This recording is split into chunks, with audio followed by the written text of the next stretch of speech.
Dear friends, warm and loving greetings to all of you, and welcome back to the online training of the Sathya Sai Education in Human Values program. We hope you all enjoyed the Easter break, and it is a real joy to be with you once again after this 1 month break, and we really look forward to sharing more precious time together. As you know, today we will be continuing with session 13 of course 1, module 3. And the topic that we will be covering today is inspiring Sathya Sai educational initiatives. I am sure we will all love seeing and hearing about the impact of this beautiful and transformational program of Sathya Sai Educare when it is put into action. Today is a very special day as well because we have the honor and pleasure of having a member from the ISSE Institute, that is the North European Institute, with us today. You may recall we have had the wonderful honor of listening to Marianne Meyer in the past, who is the director of the ISSE Institute. And this time we have another member, another qualified trainer. And it is so beautiful to have this collaboration between Sathya Sai Institutes as well. So in a very short while, I will be telling you more about our speaker today, but I would just like to greet her. So good morning, Katinka. Good morning, Raksha and everyone here. Good morning, happy to be here. Thank you so much. We are very, very, very happy to see you, to be with you, and to hear you. I know that for sure. So I'd like to share just a little bit of background about Katinka's inspiring bio data. And I'm sure once we know a bit more about her, everything that she will say is so much more meaningful as well. So Katinka von Lamsweerde grew up in the Netherlands and France before going to study in Boston, USA. After completing a bachelor's degree in international relations, she obtained a master's degree in urban and environmental policy from Tufts University.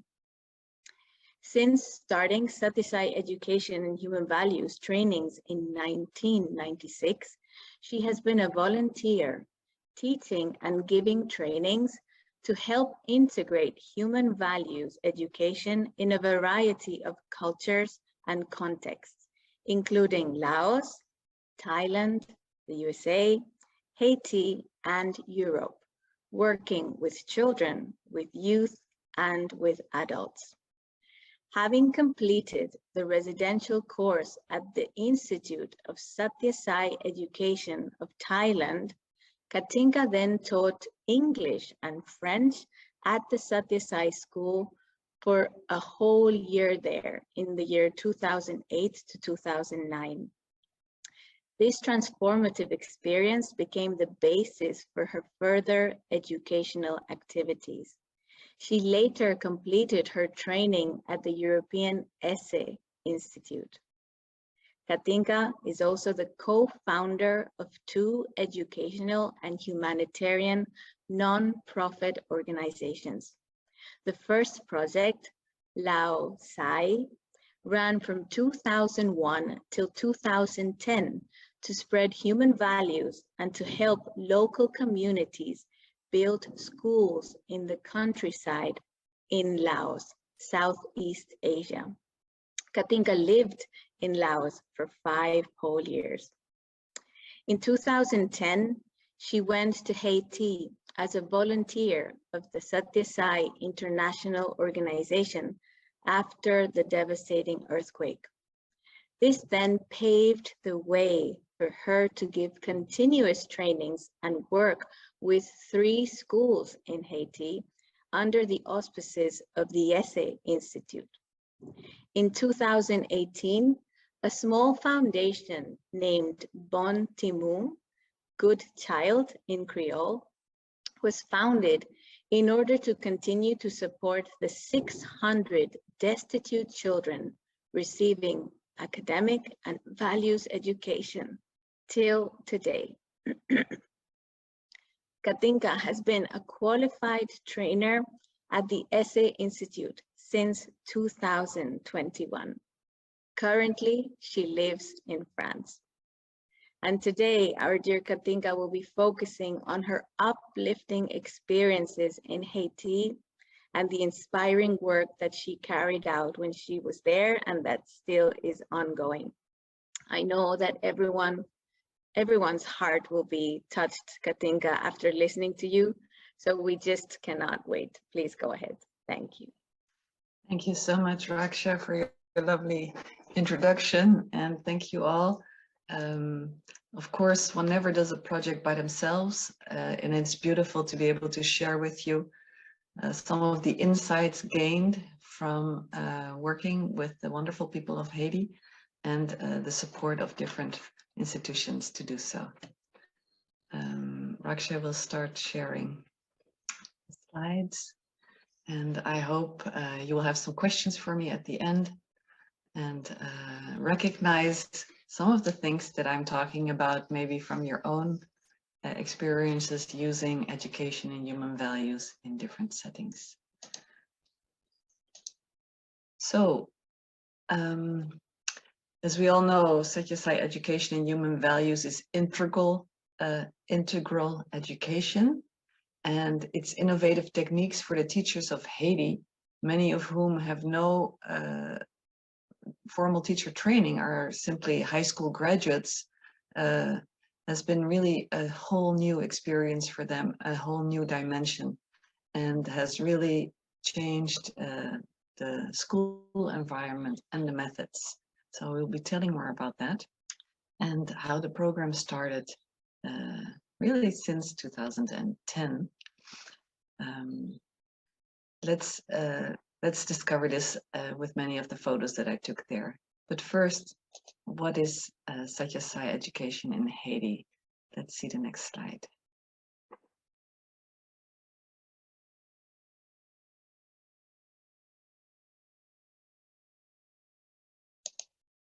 So the project that I will be describing now is happening in the capital city of Haiti, where with the Sathya Sai International Organization, I went 2 months after the tremendous earthquake in 2010.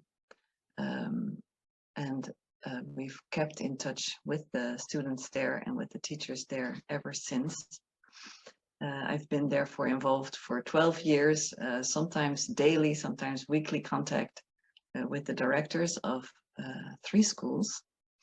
And as Raksha said, a small foundation was started in 2018 to be able to be sure to continue these free schools, because the children going to the schools would definitely not be able to attend school if it were not for this program, as 80% of the schools in Haiti are expensive schools, they are private schools, and to have the possibility to go to school is therefore quite difficult and restricted.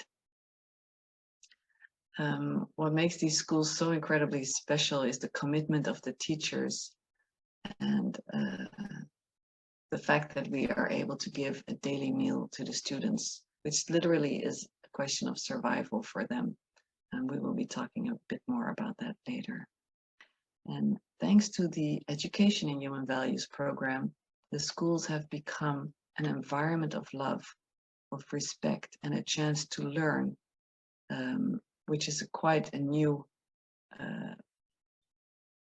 dimension, because most schools in Haiti are quite disciplinarian and top-down and very traditional way of learning. So the Sathya Sai Education in Human Values is bringing a huge new dimension.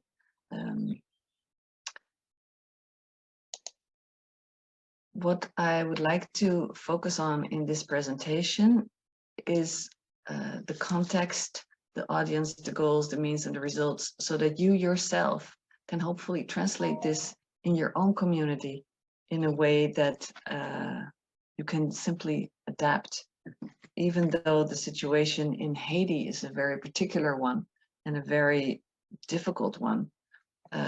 every community has its own specificities, and it's good to have some general points that I learned and I gained from this experience that hopefully will be useful for you also.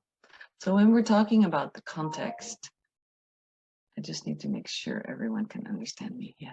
When we're talking about the context, the beautiful thing is that we learned to experience that everyone has the human values within, that these are truly universal, and that our goal is to bring them out to lead more fulfilling and happier lives. And by using the techniques that we learned, by using the different lessons, activities, and approaches, the human values can be cultured in a wide variety of settings and circumstances, both schools, professional, work, family. So the question is, put on your human values glasses to select, discover, and bring out these human values aspects in everyone. And so the context in this case was Haiti right after the earthquake. It was an incredible event. Nearly 500,000 people perished, 300,000 people were wounded, and 3 million people lost their homes. So you can just imagine, the total chaos. In addition, this happened in the capital city, moving south as far as about 100 kilometers. And of course, the earthquake was felt even further, but yeah, it was just dramatic, totally dramatic. So this was a very particular situation that I went into thanks to the Sathya Sai International Organization as a volunteer. But just how do you deal with such a context?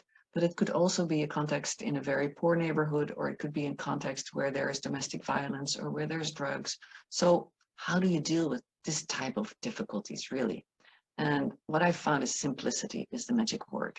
Because when your life circumstances are very challenging, there is no room for complicated concepts. You don't want the person to feel incapable of doing something or having to grasp something that is creating more stress.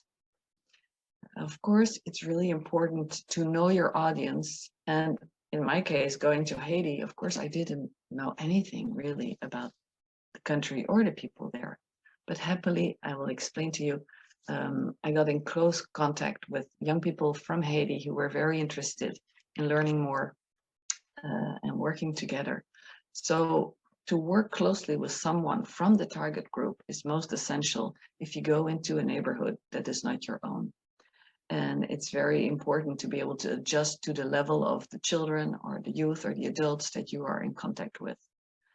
For example, when I worked in Laos as a little side line, we had an incredible plan to help children develop their identity and to imbibe the human values in all aspects of their life and their culture. However, their educational level was so low that that plan was totally unrealistic. And so we had to really adapt it very, very much in order to be able to work with them in a different way than we had initially thought. It's really good to, of course, include a lot of fun and joy and surprises in order to make it possible to connect in many different ways with the treasure of human values. So then why are you proposing these activities? Did anyone ask you? Is there an opportunity? Do you seek to remedy a particular problem? Like if you're a teacher, is there a discipline problem in the classroom that you can address through human values education? And we learned, of course, as the means about the 5 methods, the direct method, but also the integrated methods, in order to reach the different levels of the human personality and to meet the different preferences of the participants. And when you have a group, it's good, everyone gets something out of it. And so it's very important to feel at ease with the subjects that you present and the activities that you do, and that it corresponds to who you are. For example, I love nature, so I will do lots of activities related to nature. And happy to note that that brought about a big discovery for many of the teachers in Haiti, for example, who were not so focused on that. But your specialty might be music or creative activities or storytelling, and use your own treasures to bring those out and share those. So as far as the results, when you plant a seed, you expect a result and you expect the same plant as you planted.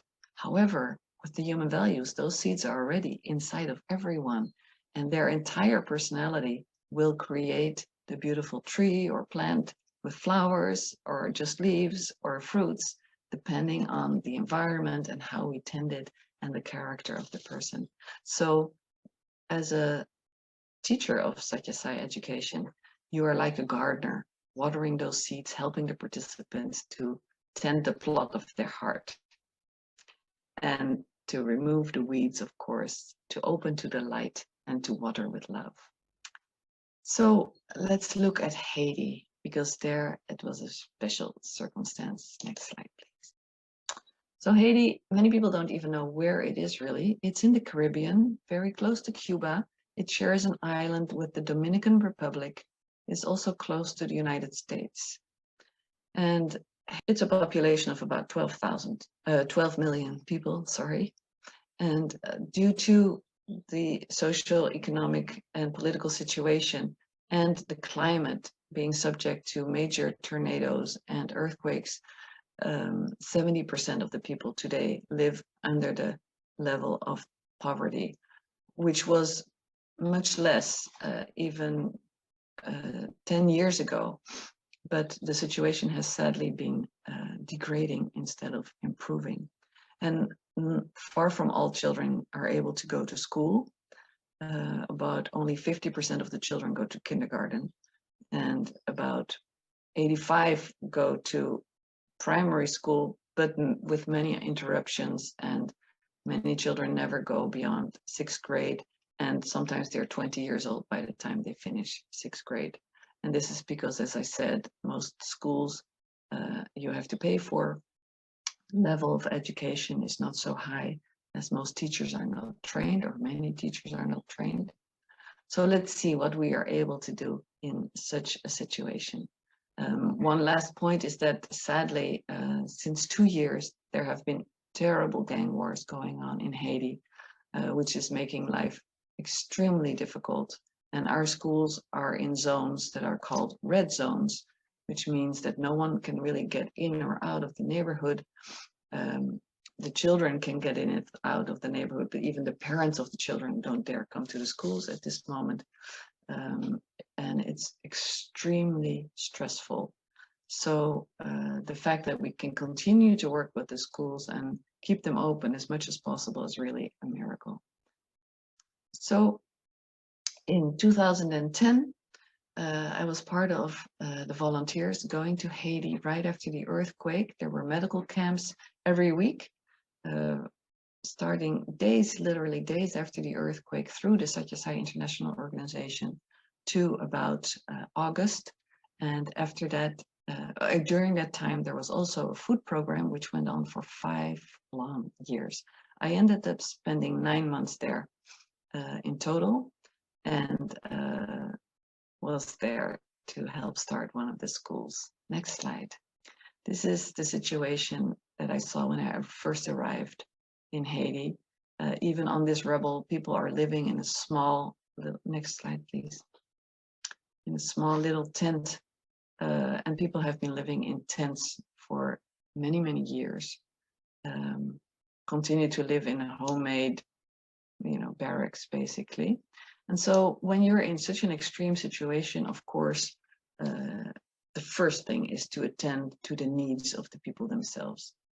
So we started, as I said, the international organization started with medical camps, but also with food, giving food. Next slide. So every day, a team of volunteers, next slide, please. A team of volunteers would prepare between 700 and 1,000 meals. And we would distribute these meals in the streets, in orphanages, in a few schools. And as I said, this program, Feeding the Children with Hot Meals, has been going on has gone on 5 years, which is quite an incredible achievement, but most of all, totally essential for the survival of these children.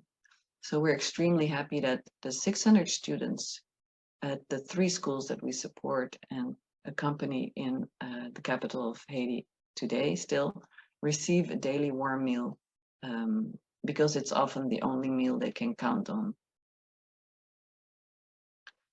So it was,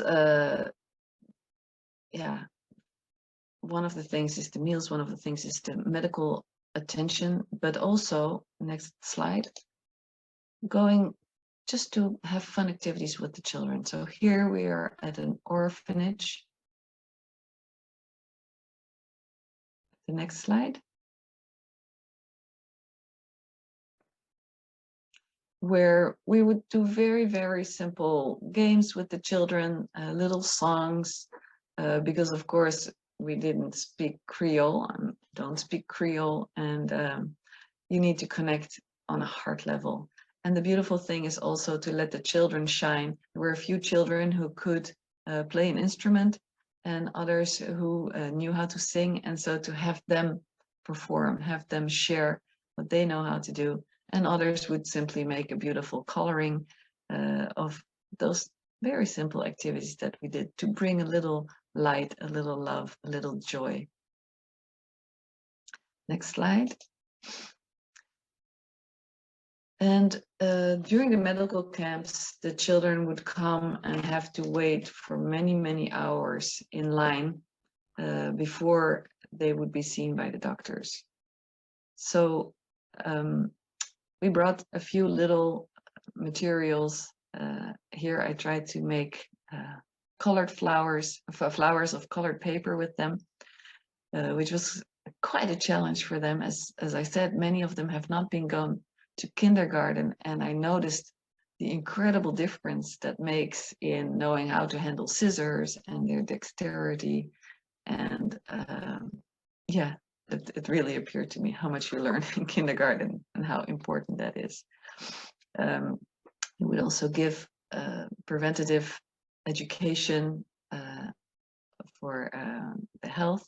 The funny part was that as a volunteer, I'm totally not a medical person, but nevertheless, within an hour, I was behind the pharmacy learning how to prepare very basic things and explain the use of it in French to the parents.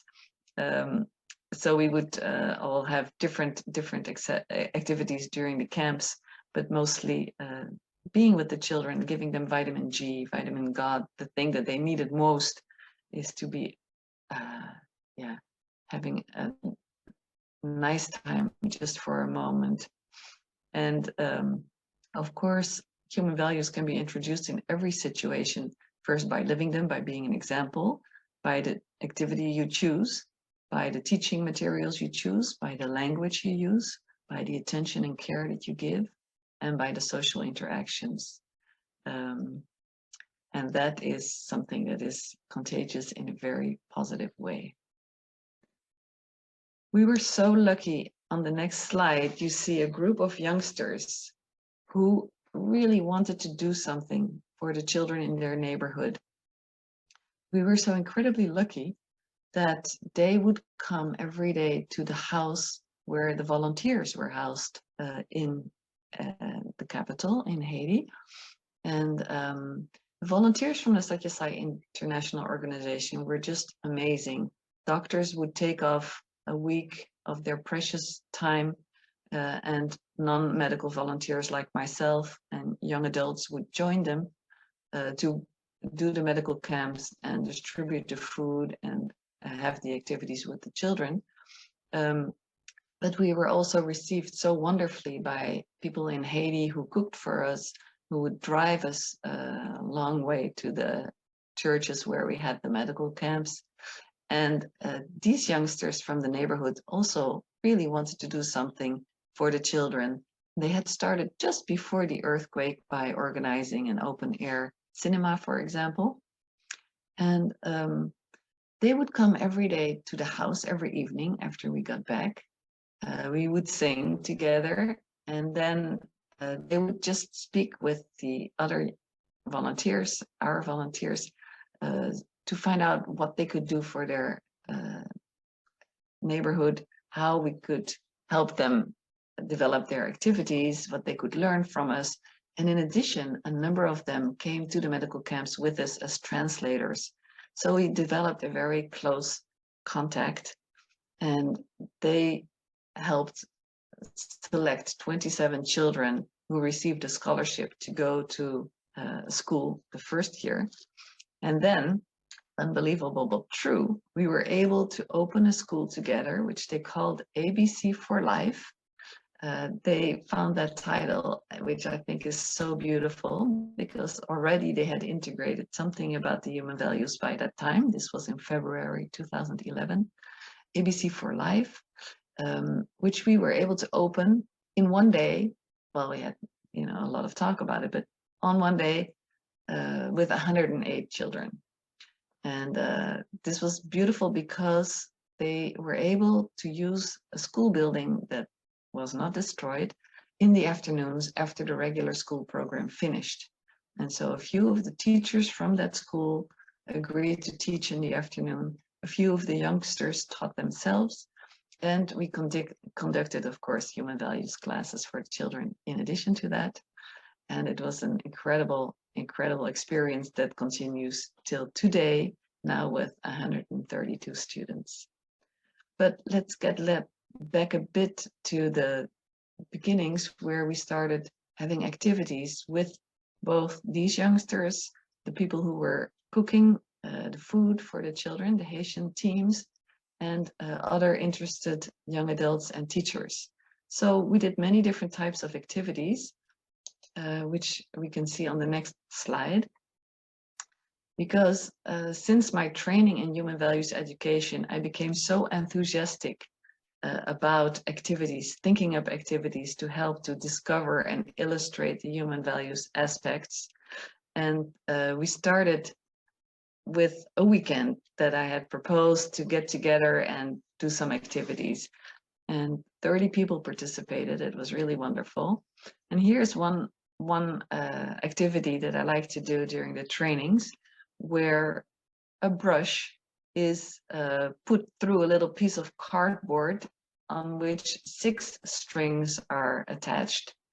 And the goal is that they have to take the brush, dip it in the little container of paint on the left, and paint a sun all together. So it's a fantastic activity to develop cooperation. It brings lots of laughter, of course. You can paint a sun or whatever they want. Of course, they can paint different things. It helps if you give a little topic.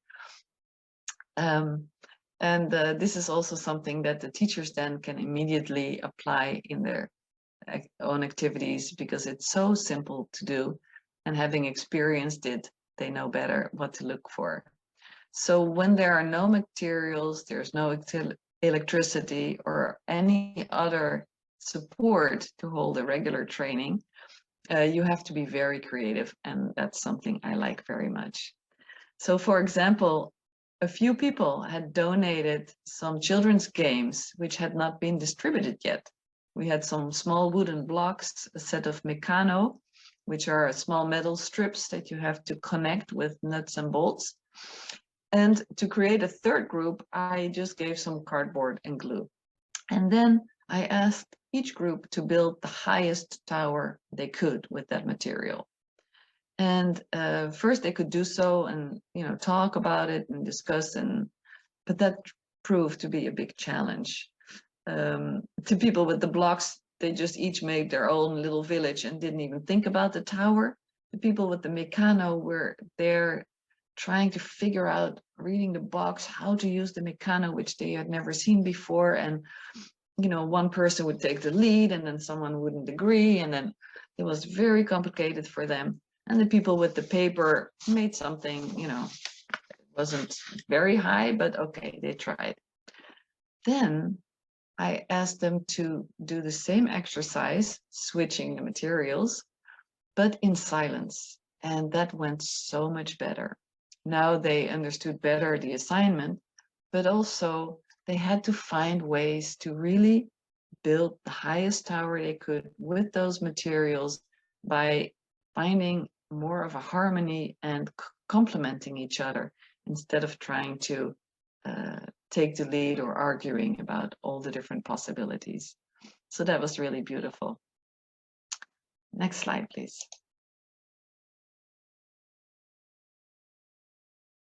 Another activity that we did was to ask the participants to paint a picture together. That means two people had one piece of paper, each had a brush, but the assignment was to use only one brush stroke at a time, taking turns in silence. So you might want to draw a tree and the other person might want to draw a river. You have to adapt, and this can bring about many, many different feelings of frustration or surprise, or wanting to do your project and feeling that it doesn't work out that way.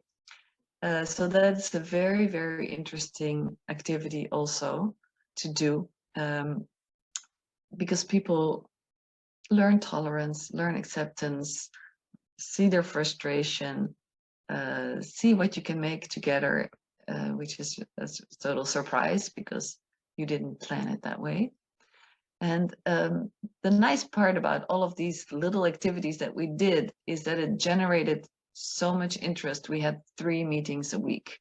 So one meeting we do something like meditation, and one meeting we might discuss a particular topic. One meeting we'd have all kinds of experiments.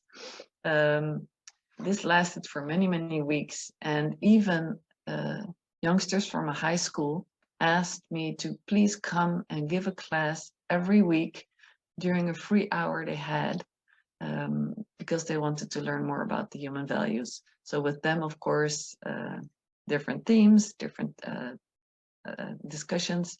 That was a wonderful experience for me to get to know the youngsters in that particular way.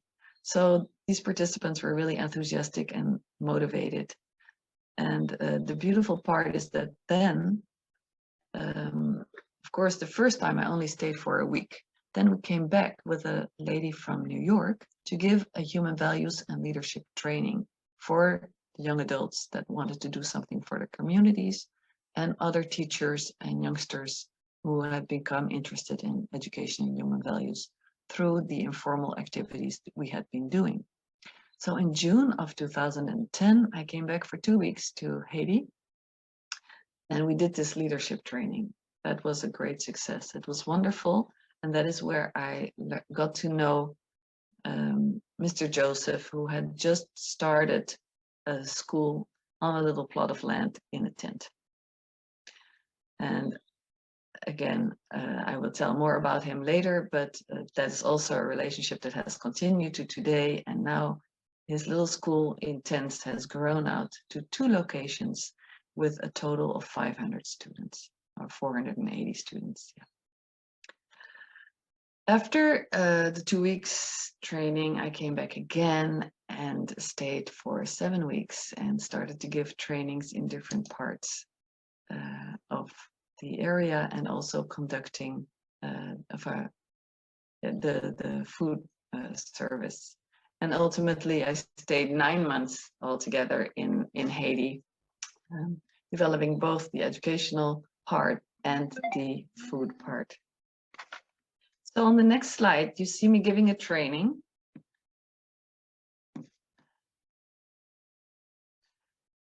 Where simply you have to invent. Many times there's no electricity there, so we used a sheet as a screen and a generator, which is extremely noisy. And the teachers, I made several posters on the walls for the teachers as well. Here we do an exercise that you can try out at home and with your children. It's a different type of concentration exercise where you stand on one line and ask the participants to bend forward and keep their equilibrium. And they will discover that if you focus one point on the ground, it's much easier to keep your equilibrium. So it's a great way to introduce some concentration exercise, for example. On the next slide, you see how during another teacher training, one of the members of this Sathya Sai International Organization from Haiti, who has also received the training, was able to give a short resume in Creole of the different subjects we had just spoken about, and she would add personal experiences, and that was a beautiful way to connect with the audience and also invite them to speak more. Sometimes people can be a bit intimidated when, as an outsider or a foreigner, you are giving instruction. One of the most important topics are discipline, to teach, not to punish, to develop non-violence, because all children grow up with physical punishment, and therefore all the teachers have grown up that way too. And initially they don't even know what to do to get respect and discipline in a different manner. So a lot of the trainings have been focusing on that, in addition to the regular pedagogical subjects. Let's look at a few more photos. The next one is during another training where one of the participants is giving a presentation, and yes, there are so many lessons that you learn while giving the trainings, of course. For example, the rhythm of note taking is quite different than what I was used to, so you really have to give time for that. You have to really build on the strength of the audience. They love giving oral presentations, they love singing, they love group work. So use that, use the different methods, all of them, and the playful hands-on activities show the teachers that yes, it's possible to have fun while teaching. It doesn't have to be this stiff method. And so that has really brought so much joy for the teachers, all the while creating an incredible process of self-transformation, which is the key and the most important aspect. On the next photo, you see a teacher telling a story, because what we did during this training is have a theoretical part in the morning with the teachers, and then in the afternoon we had a children's camp, and in the morning we would prepare a lesson that the teachers would then give during the afternoon themselves. So every day 100 children in 3 age groups would come, and the teachers would be able to experience directly firsthand the different methods and activities. Well, on the next slide, you just see some of the ways that the schools continue to implement the values and decorate their schools with the beautiful symbols and citations and art and craft.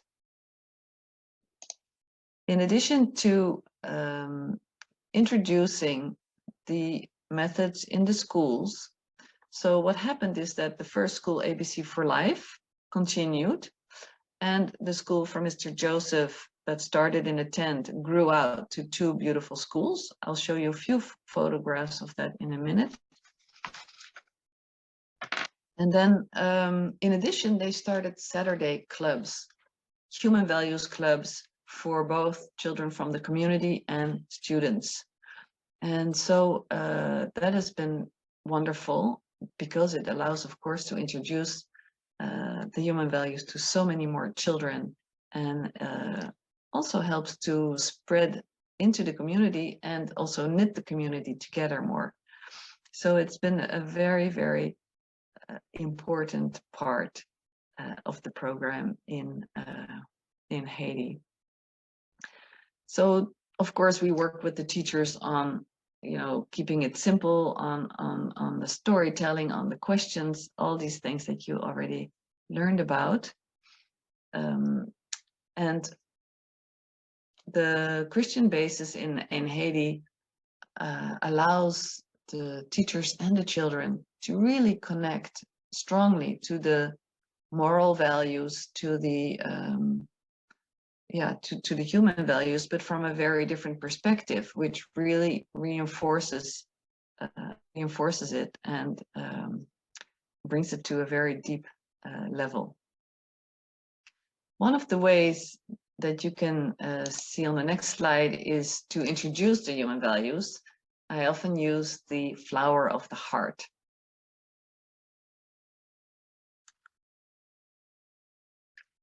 So here you see the Human Values Club, where the head of the school is reading a story, and here is the Human Values Heart. Telling the children, you know, they have this incredible, beautiful flower within, and can they see it if they close their eyes, and what does it look like? And it's so special because within that flower, there's this incredible treasure, and the treasure, and then we introduce the truth, right action, peace, love, and nonviolence, and talk about the different values, ask them questions, but what does that mean for you? What is truth? And so we get this beautiful conversation. And then, as you see in the next slide, each child will draw its own human values flower. So that's one of the ways to introduce the human values. A strong part of the program and an incredible part of the program is, of course, the silent sitting. On the next slide. And as I said, sometimes it's good to use different types of activities to introduce that.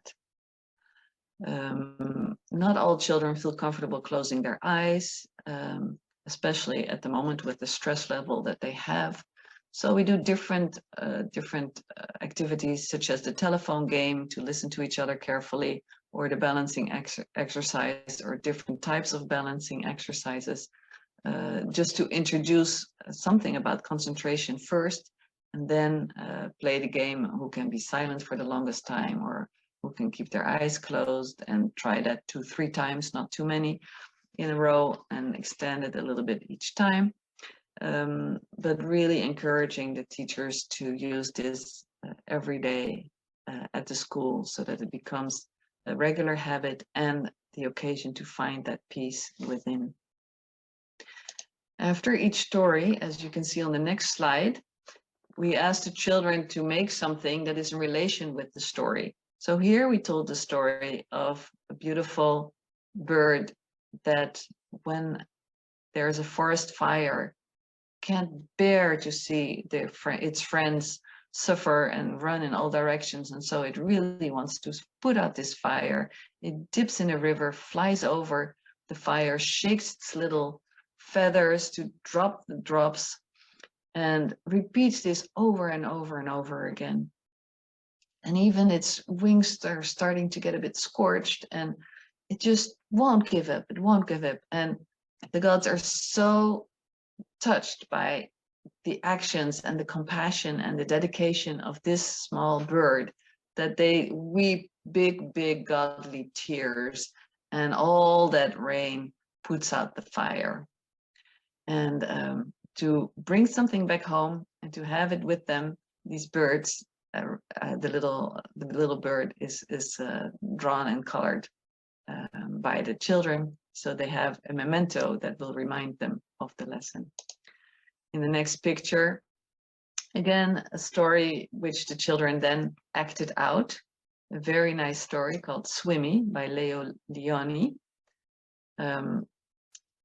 whereby unity makes strength is really the theme of this particular little story.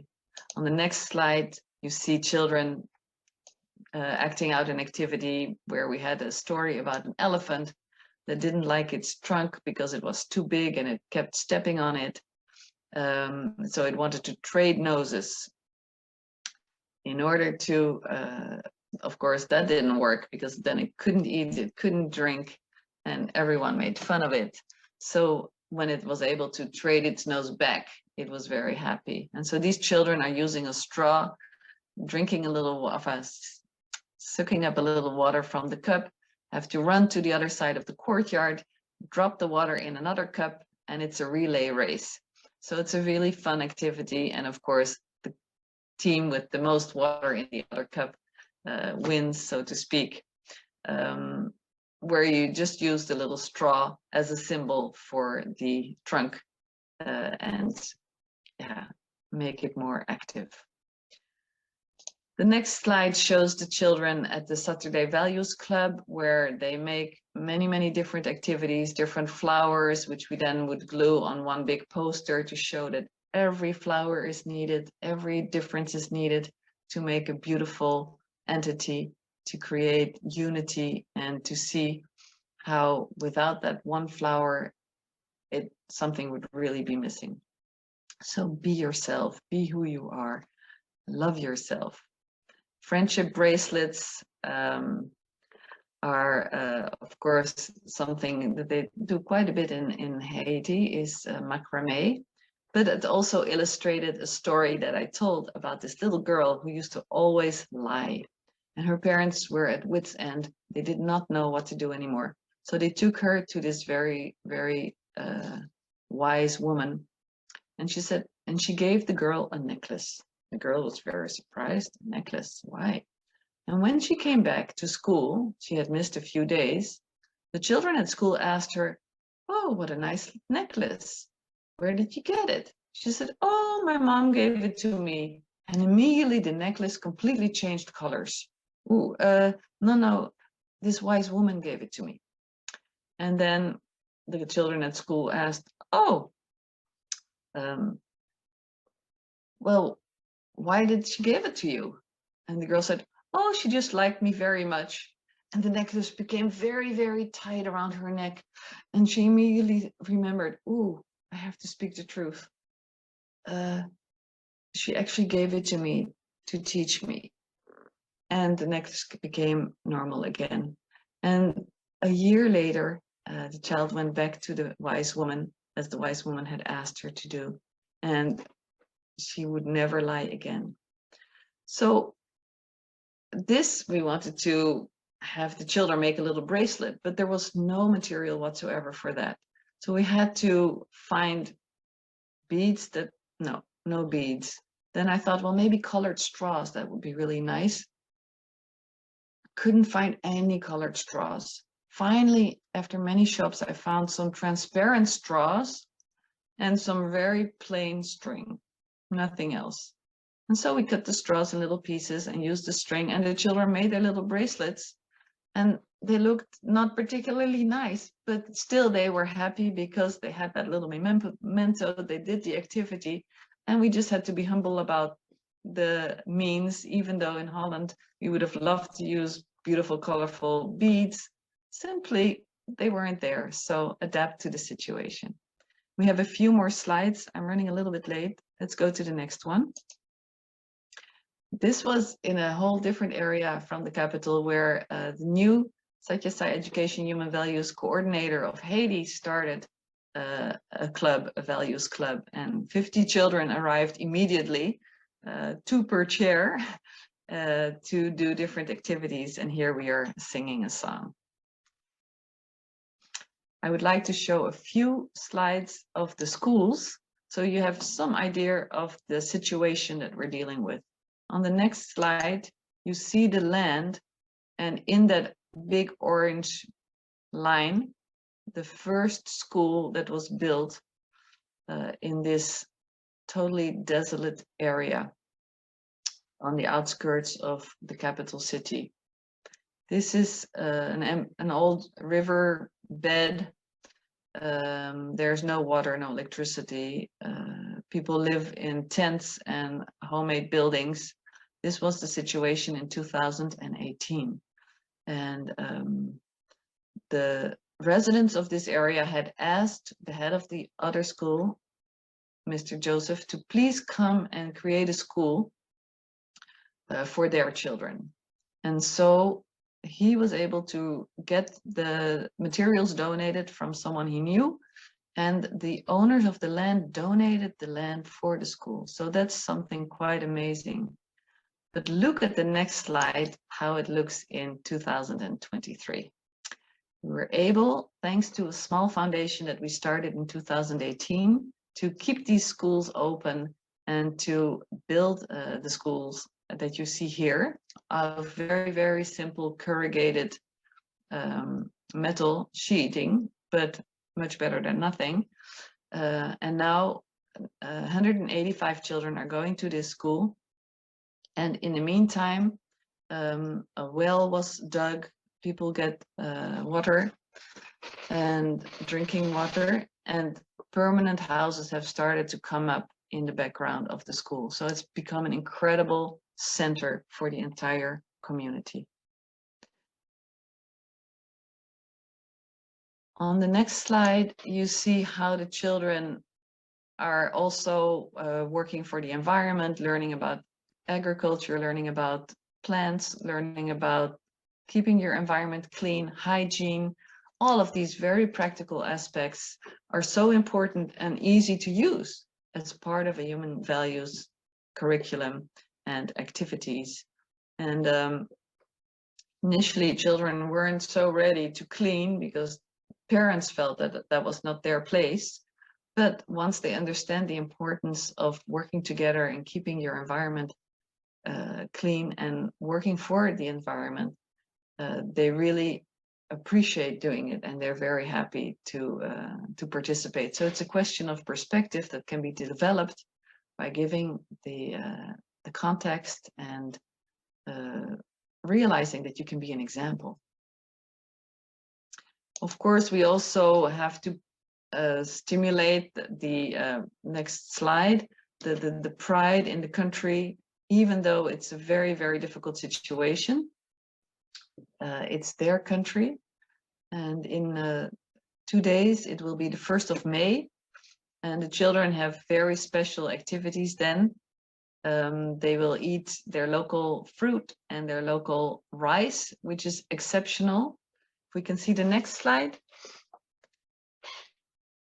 you see the Haitian flag for Flag Day, and then the 1st of May, special agricultural day in Haiti. And this year we bought many, many seedlings so that the children can learn how to grow plants and take them home to plant trees in the community all around the schools. On this slide, you see the head of the school with some of the students who really don't want to go home. They just love being at school. They love being with their teachers. And we have gotten such incredible feedback from the parents. When the children are able to go to high school, which a few of them are, they get such incredible feedback from their new teachers, and they always ask, well, which school did you come from and how come you work so well? And when I asked Mr. Joseph why this was the case, he answered, because in our school, the children feel truly respected and listened to. And that is so exceptional. They do everything they can to succeed. So that was the biggest compliment we could ever hope for. At the trainings, on the next slide, we had a 5-day residential training camp in a different school with 40 teachers, and being an exemplar all the time, and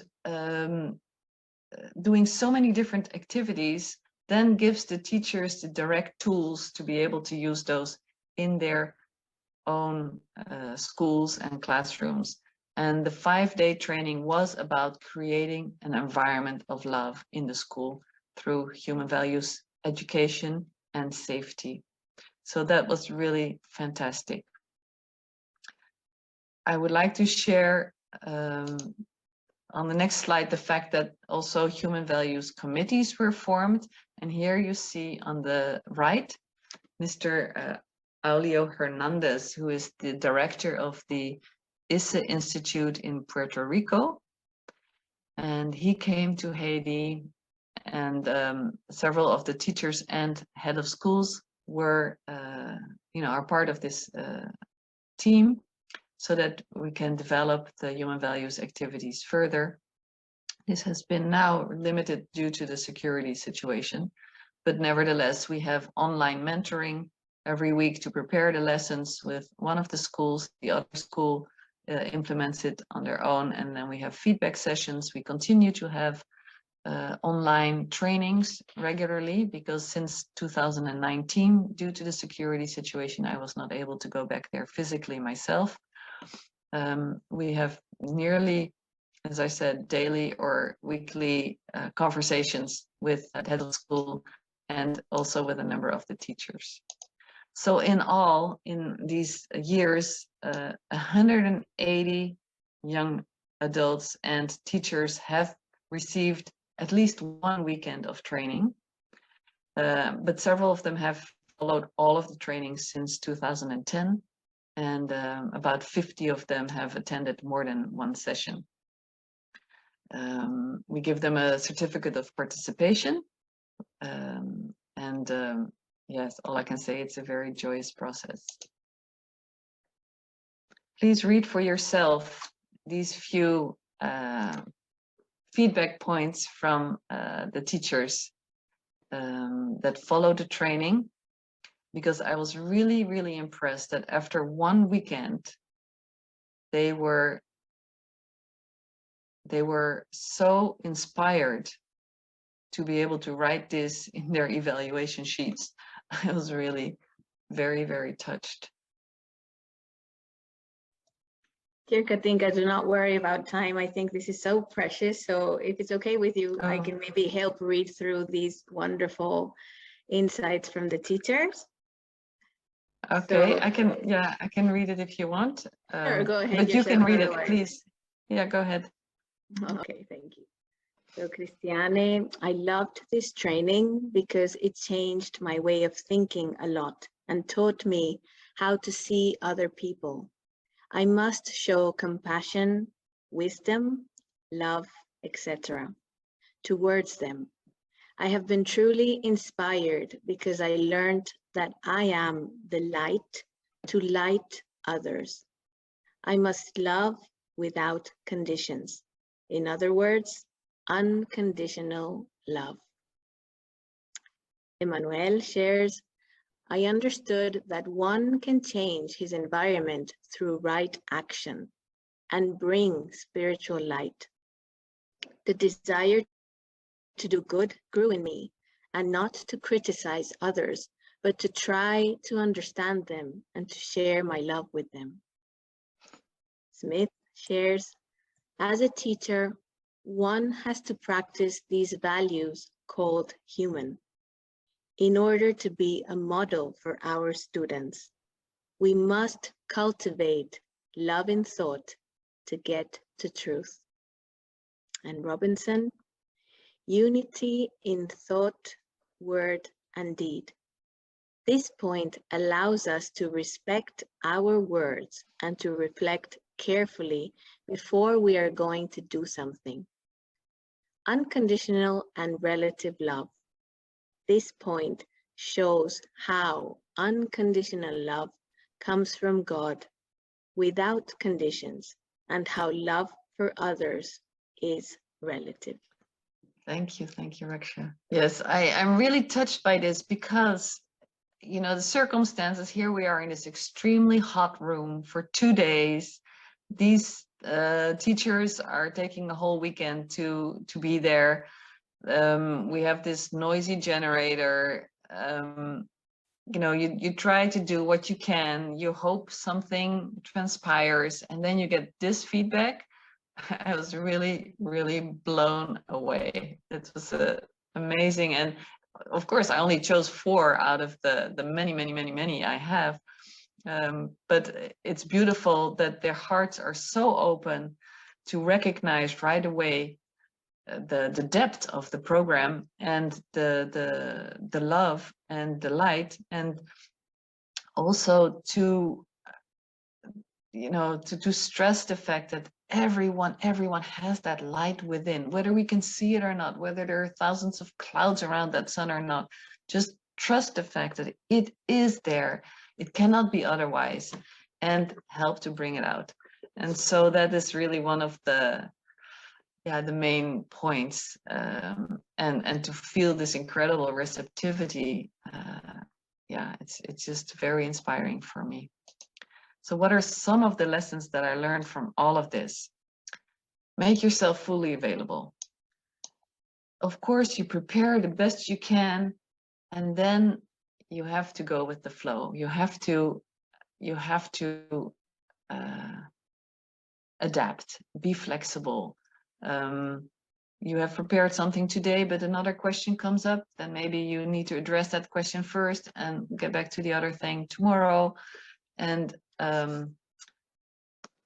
I remember one time I was giving a training and I was actually not feeling well at all. I was feverish, and while the teachers were doing an assignment, I would lie down and then I would start up again. And for me, it was normal because, you know, I was there to give the training, and even though I had fever, okay.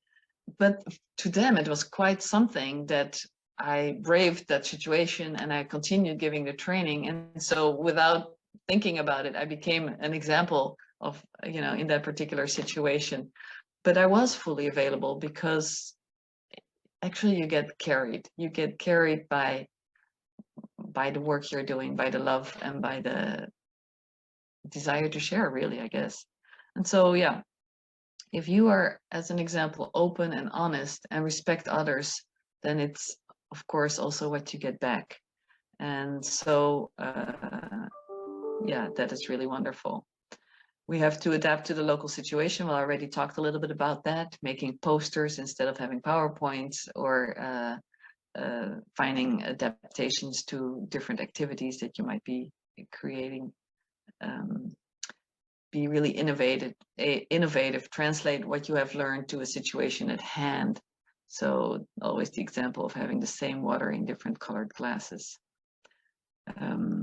Make sure that children don't get bored or overexcited, and know how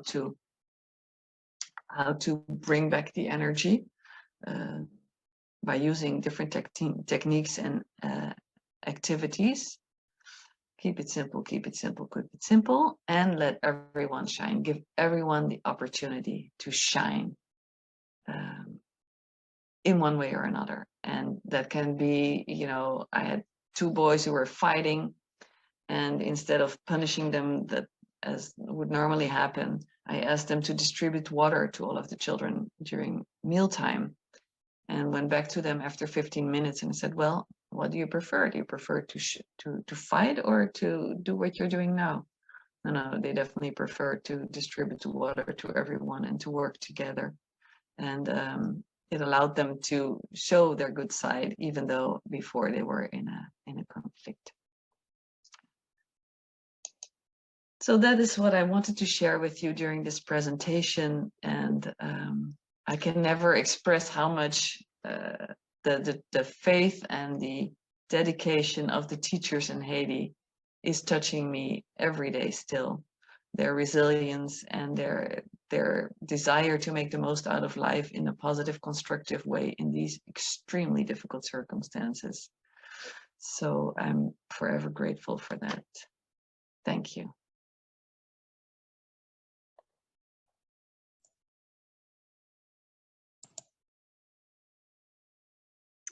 Dear Katinka, you have left us all without words. It's been a message that's gone directly from heart to heart. Thank you so much for everything that you have shared. It's hard to express anything after this. It was just beautiful to imbibe, to see Sathya Sai Educare put into action. And thank you for sharing your light with us. And as one of the teachers said in one of their reflections, it was so beautiful to see the importance of us being the light in order to share the light with others as well. So that was very touching. I'm sure everyone is left speechless. So what we're going to do, dear Katinka, taking into account the time as well, and we will dedicate the second part of the session to today, to share more time with Katinka, to hear more about her experiences. So what we're going to do is right now, we will just rejoice in our hearts, treasure these moments, these beautiful photographs and images that you have shared of the children, the teachers, all your experience. And we will come back after 5 minutes. We will have a short question and answer session. And then we will just have further exchange and sharing after that. So we look forward to seeing you all in around 5 to 6 minutes. So we will start again. Welcome back, everyone. Katinka too. So it was so special, this session, wasn't it? To share and to see Sathya Sai Educare once again put into action. So as we said, I don't know, Katinka, if you can turn your camera on again and be with us here so we can see you. I'm not sure if you had a chance during the break maybe to go through some of the messages in the chat, but everyone is expressing their gratitude for everything that they heard, everything that touched their hearts so much, including myself, of course. This is the second time I'm hearing you share this specific presentation about Haiti, and I'm equally moved, Katinka. So as we said, we have some time now for some question and answers.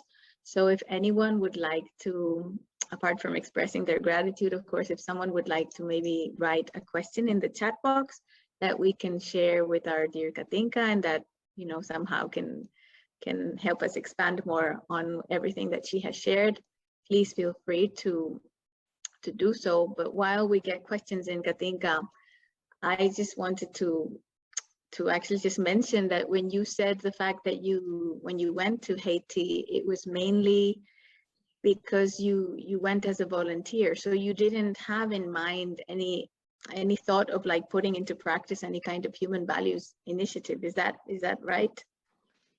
Actually, the funny part is that just before I went to Haiti, they had asked me, I was living in New York at the time. I was working at a school as a volunteer there to introduce human values in this experimental school. So I was connected to the Sathya Sai organization there. And they had asked me to help develop some human values activities for the teams that were going to Haiti in French, as I speak French. And so I'd worked with this young woman. And then it was an amazing chain of events, as usual with these kind of situations, because one of the doctors who had been to Haiti came to New York to give a presentation together with our Haitian host, who was offering his house for the volunteers. And so I went to the presentation, and of course I was completely touched by the photos I saw of the horrendous destruction and the incredible tale of what they were doing there. And I discovered for the first time that even if you were not a medical doctor, you could still provide some help. And so at the end of the talk, I walked up to the Haitian man and I said in French, oh, maybe I will come to Haiti someday. And at that moment, I felt like this incredible lightning bolt go through me. Like, this is going to change your life. But, you know, of course, I had no clue. And then I was a little scared to volunteer because I didn't know what this was going to be. So I waited 10 days to register as a volunteer to go to Haiti. And immediately the next day they called me back and they said, oh, would you please go with our next team? It's leaving in 4 days with this young woman I had been helping to prepare the activities for. So I said yes. And quickly, you know, got everything in order. We left with, you know, tons and tons of medical supplies and you know, boots on in the airplane to have boots while we were there because we couldn't put in our luggage anymore. And so, so yeah, that was the only link I had to human values. That's why, you know, I brought some of the colored paper and we brought some, you know, some drawing things and stuff like that. But I think it's mostly, yeah, my experiences before with the human values that, you know, gave me those glasses on forever so that I can see everything through those glasses that, yeah, colored the experience, of course. And therefore, it was so funny to see that I could also be useful in the medical camp itself. And, you know, you just do whatever it needs to be done then, of course. And in addition, use the human values activities to connect with the children. And even in our talks, to do preventative medicine or hygiene, which, you know, as I spoke French, sometimes I would do. Yeah, to integrate it in everything, yeah. And it turned out to be a life-changing experience because here, you know, 13 years later, I'm still fully involved with it. So apparently it was meant for me.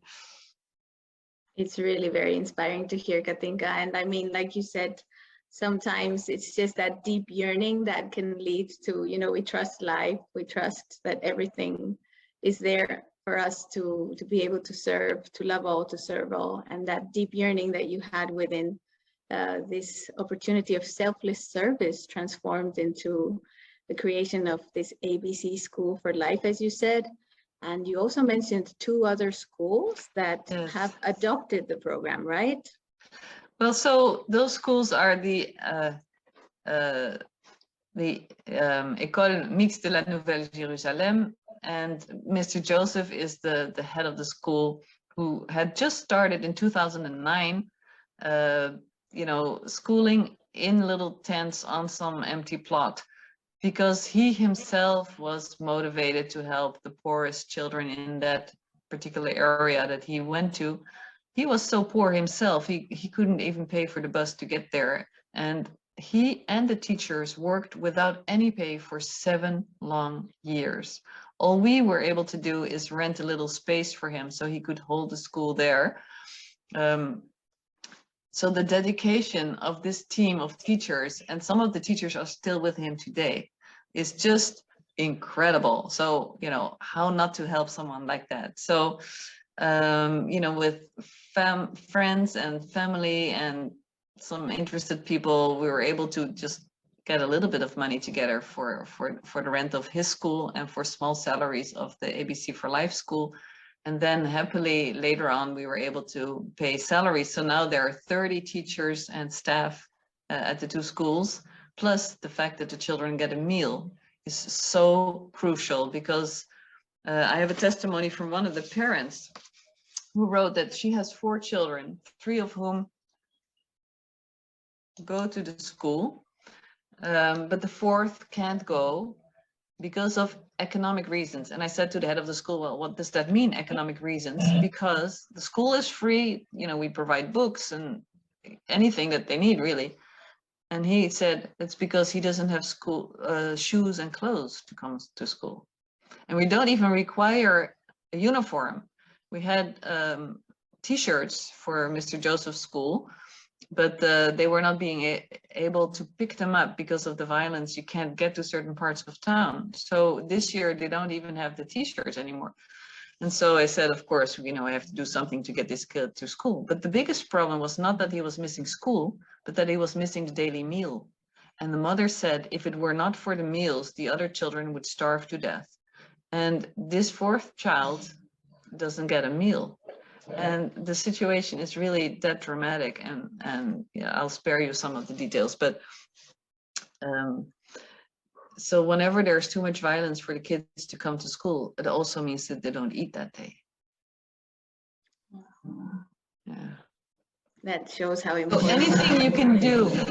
I think the most incredible experience after all of this is every smile counts.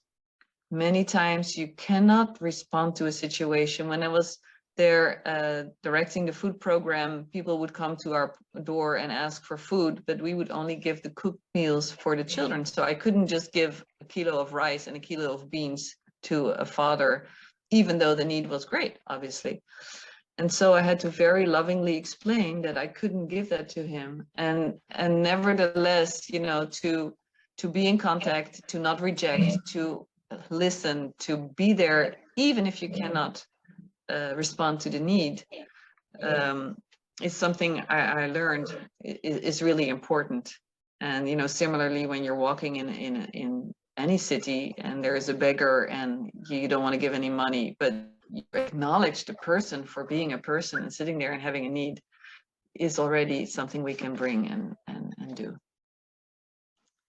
Thank you so much, Katinka, and for reminding us also of the importance of the sense of discrimination, and what you just said also about that every smile counts. I'm sure the group of people who work together with you, along with you, and I saw there were many young adults. You said that there were many young people involved, right? Of course. I mean, first of all, Haiti is a very, very young nation. I don't have the exact median age, but it's very young. And so the youngsters who came to the house were still in high school. Most of them, they were between 17 and 22 years old. Some of them had just started their university studies, and one or two were, you know, working, self-employed. And they were so committed, coming every single day, teaching. One of them became the director now. Another young woman, she followed the teacher training and is now the head of ABC for Life, and she's doing a fantastic work. And then her whole family gets involved. Her mother cooks and her sister helps, and her husband comes and does things. And so it's beautiful to see. But yeah, so all of the teachers are rather young. Yes, very, very dynamic. What can I say? It's just so marvelous to see how this inspiration, it starts from, you know, this is the power of inspiration. One gets inspired, inspires their surroundings, and we can see how this light is spreading more and more, how these seeds of human values are spreading more and more. Thank you, George. Thank you, Katinka, once again. And we just like to remind all friends, participants, that we will see each other again in 2 weeks' time. It's on the 13th of May that we will see each other next, and our topic is yet to be defined, so it will be we will communicate that via email and our follow-up communications. But what is for sure is that we will be together in 2 weeks, and we truly look forward to it. So thank you all very much, and we wish you all a wonderful weekend ahead too, in the light of human values. Thank you.